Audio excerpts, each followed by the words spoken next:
This is KARL-JAMES Langford again, Hendre Gelli. We will look at the cairns.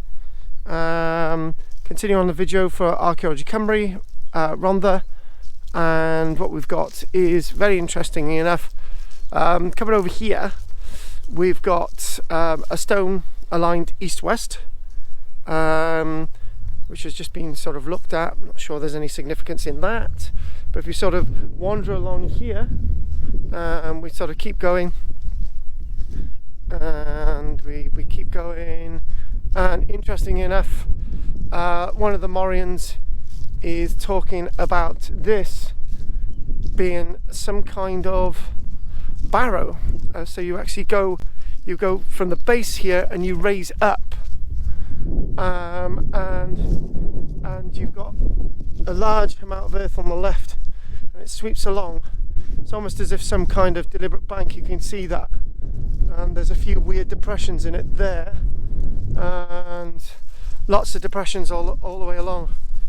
So yes, so what could this be? What could this be? More of these round circular structures that could in fact represent roundhouses, and it raises up and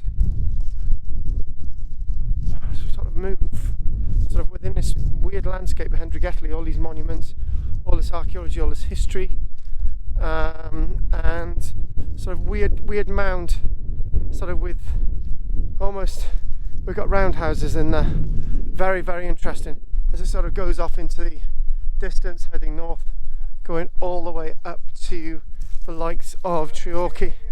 So we sort of move on. Sort of more platforms, yeah? So it's just being asked.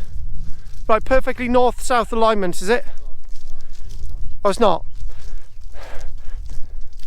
So it's not perfectly north-south. So again, we go out and do these videos on a Sunday, and I do a whole series of them, and so sort of move on. I've lost count of what video we're doing now. Obviously we've got some kind of cutting here. Anyway, KARL-JAMES Langford, Hendre Gelli. Thanks for watching, and we'll go on to the next video. I have to stop giving numbers on them because I've forgotten which number we're on. Take care.